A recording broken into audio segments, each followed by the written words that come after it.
Ja, Pranagasa, jou de Baka Cultuur TV speciaal voor jou. Je ziet het hier, prijs tanken. Het wordt steeds duurder en duurder. 2,39 je paait je een liter benzine en 2,52 je diesel. Het wordt duurder. Mensen, je ziet het. Hier in Nederland betaal je de hoofdprijs. Het is duur geworden. Ik ben gebeld door een paar mensen vandaag.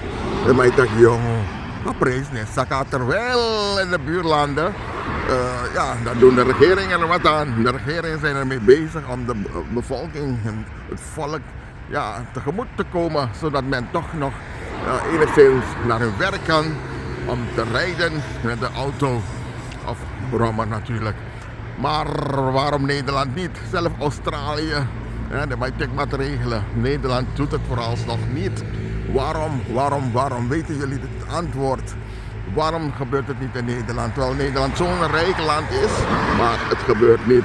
Ik ben gebeld en is mij gevraagd om dit ja, aan jullie te vragen. Laat een comment, schrijf je reactie hieronder. Cultuur TV speciaal voor jou. Waarom in Nederland de benzineprijzen ja, niet omlaag gaan? Waarom de accijnsprijzen nog steeds zo hoog zijn? Terwijl Nederland zo rijk is en zou kunnen zeggen van jongens, ja, 25% betalen we minder aan de pomp. Dat kunnen ze makkelijk. Maar waarom doen ze dat niet? Jetten. Is het aan Jetten? Ligt het aan Jetten? Ligt het aan Rutte? Want Rutte deed wat? Is het een VVD-beleid? Wat is het? Waarom lukt het maar niet? En dat is de vraag. Ik ben niet meer bij de Esso, maar het kan ook net zo goed bij een ander pompstation zijn. Nou, mensen, we zijn benieuwd naar jullie antwoorden. Geef een reactie. En we kijken uit. En dan komen we hierop terug. Dankjewel voor het kijken.